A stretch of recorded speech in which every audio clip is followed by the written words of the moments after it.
Hey, what's up, River City Youth Leaders? Hey, I wanted to do a video with you because I know y'all's schedules are kind of everywhere, and I didn't want to ask you to get on Zoom yet again. I wanted you to be able to watch this in your own time. But I felt like I needed to do a video just sharing some things that I've learned about middle school ministry over the years. And not necessarily because anyone's doing anything wrong, but mainly just because I want to share some of my experience and also share some training that I've received in the past and give you some ways to make your middle school leading just a little bit easier and a little bit more doable. As we know, middle school ministry is kind of a beast, but it's also a blast. It's very different, night and day different than high school ministry. And there's a lot of challenges that come with it, and there's a lot of fun things that come with it. But I wanted to give you 4 ways to make middle school ministry better. And the first way is this: it's shoes. It's been a lot of years since I've been in middle school. Chances are good it's been many years since you've been in middle school. So the first thing you have to do is put yourself in their shoes. You actually have to think back to when you were in middle school. You have to think about the things that you cared about in middle school. I was so awkward in middle school, especially 8th grade. That was the absolute worst. I just didn't know how to be a person. I didn't know how to talk to people. I got picked on too, so that was a bummer. So I was a late bloomer. Though I did have a thing where I wanted to be Marty McFly from Back to the Future. That was he was like my hero. But I think the hardest thing for me was just being exceptionally attractive at that age. It was like so many kids are still developing, but I already had all the stuff together, and so I was like 125 pounds of sheer violence, and so it was really hard. It's just Okay, for real. one awkward thing was I had big ears. They called me Dumbo. It was a hard season. Anyway, that was a hard season. So part over here, kind of floppy hair, acne, braces. Not a strong game. And the first time I got braces, I wasn't really thinking and thought silver and black would look cool together. So my teeth looked like dice, like domino dice. They were black, white, black, white. It was horrible. I had rotten teeth, braces, acne, bad hair. It was rough. I remember coming into 7th and 8th grade and planning this whole thing out to where this year it was going to be different. I was going to be the coolest kid at the school. Saved by the Bell. There was this guy named Zach Morris. Yeah, well, Zach was the coolest kid, and I wanted to be Zach, so I may or may not have practiced being Zach a little bit in front of the mirror. And day one, by lunch, total fail, wasn't Zach, still Jared. I tried out for cheerleading in the 6th grade. She was amazing. I remember this. And there were 3 of us in a group. My 2 friends made it. I did not. And what did you think about that experience? Oh, I was sad, and I never tried out for anything again. Oh, that's not really awkward. That's just sad. It was sad. Well, I don't know. I did have my first kiss in middle school. Yeah. Oh! 7th grade. Stop. I'm not doing it. I'm not doing it. I It's an promise. awkward moment right now. One of the things that was super awkward for me in middle school was that I grew probably 6 to 8 inches within the first year of middle school, but my body didn't keep up with that in terms of my weight, so I ended up being so skinny. I was my adult height, the height I am now, in 7th grade or even maybe 6th grade, but I weighed about 45 pounds less than I do now. I was skin and bones.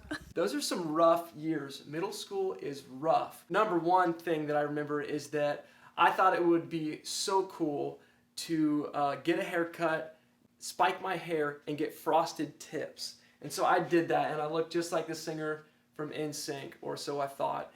I was pretty insecure about what my body was like. I remember my cousin said I had man boobs, and I've never forgot that. I'm pretty worried about being like, was a huge jokester in middle school. Everything had to be a joke. It was really hard for me to take anything seriously. Major flirt, love playing games. I actually got so obsessed with video games when I was in middle school. My parents would take away the computer cord and I would go find it, plug it back in just so I could play. I want to remember what it was like to be in their shoes.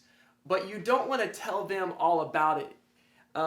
You don't want to remind how awkward you were in middle school, because all that's going to do is exaggerate the feeling of awkwardness that they have. You don't need to remind them all of the weird thoughts that you had, because they already have them. Just remember and keep in the back of your mind what it's like to be in middle school, and that's a great starting point.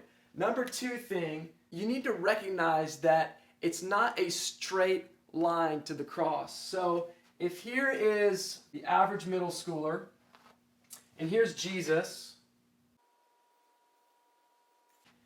it's not just a straight shot to Jesus. Your middle school years are more like this.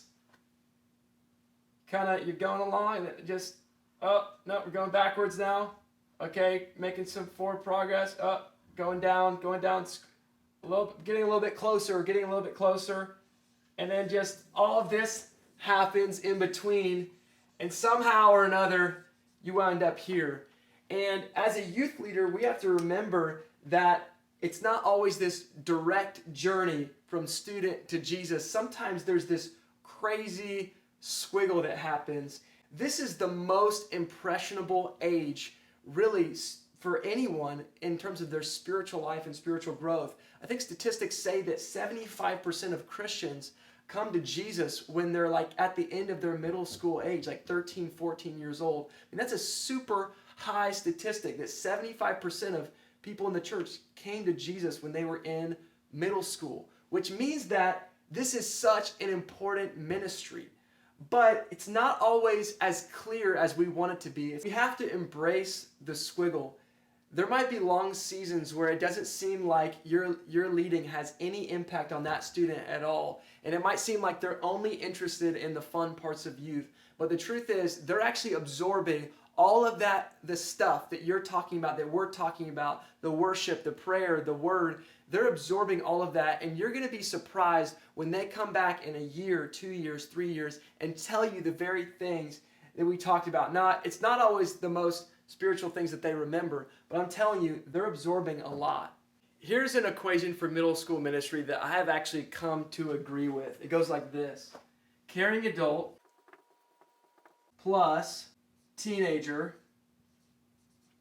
plus Jesus equals good stuff. Middle schoolers really don't need heavy theology and deep Bible study teaching. I mean, it's good to introduce them to that kind of thing, but they don't need that. What they need is just somebody who can walk beside them, be their friend, and being willing to lead them to Jesus. That's kind of the equation for middle school ministry. It's really not complicated. I want to just encourage you guys for a moment. If your middle school small group is not arriving at some deep and profound spiritual moment that, the sky opens and revelation happens, just remember that you're actually building trust with those students. And that goes so far. And those students, they want to know that they can trust you. And also, you're helping them just relate to one another. And sometimes it's profound enough just for middle schoolers to enjoy being in the same room with each other and knowing that they're free to be who they are. That is deep enough. Number 3, in middle school ministry, you want to play to your audience. When you play to your audience, you recognize the 3 kind of major things that define middle schoolers. The first thing is change. They're going through so much change in life right now. They're trying to figure out who they are, if people like them. Those are the main questions that they're asking. And so a lot of change means that they're looking for a lot of consistency. So if you're just consistent with them and showing them that you're going to be there with them through that season of change, that means so much. They're pretty insecure, so what we have to do is we need to affirm them. We have to let middle schoolers know that we like them, even if they're awkward when you say it. That will go so far. If they know they're liked by you, it will go so far in them wanting to come back to hear what you have to say. And the third thing, and maybe the most important way to play to your audience, is literally to play. Fun. Middle schoolers love to have fun. Actually, this might be the best way to make your middle school ministry better, because when you have fun, you break down so many walls. And honestly, that's just the age that they're at. They're at an age where there's so much pressure coming from the change and the insecurity that they need that time to just let loose and be crazy. As a middle school leader, it is absolutely vital that we get a little wild. It's okay to cut loose and have fun. That means dancing. That means jumping up and down. That means engaging in all of the activities that we do, even though they're kind of stupid most of the time. And that will let them know that they're free to be who they are. You're willing to relate with them. And number 4, you have to communicate in a way that they'll understand. Middle schoolers don't process the way that adults do. They don't process the way that even high schoolers do. They process in a much different way.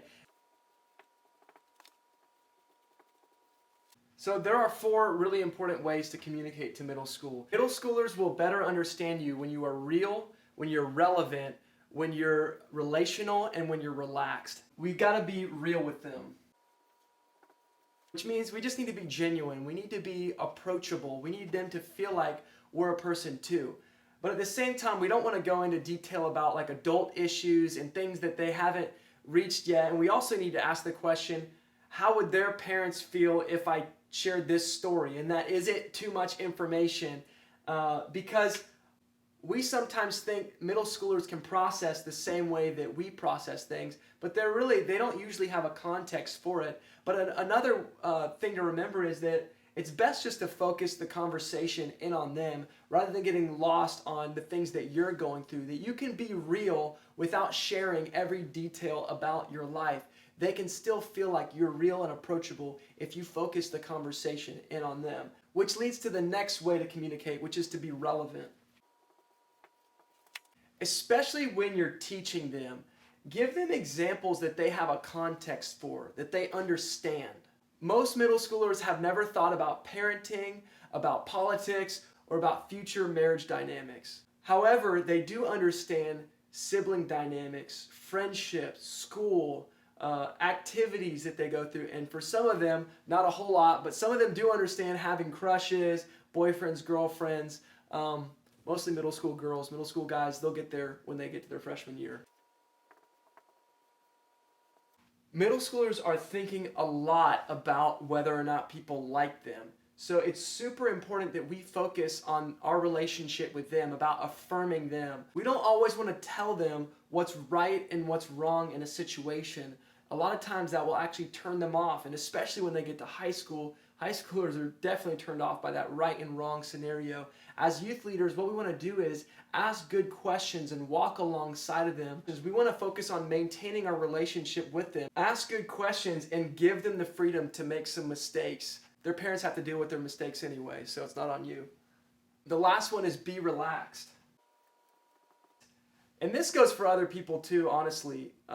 Middle schoolers are going to understand serious things better when they're told things in very direct ways, but with a lot more breathing room in between.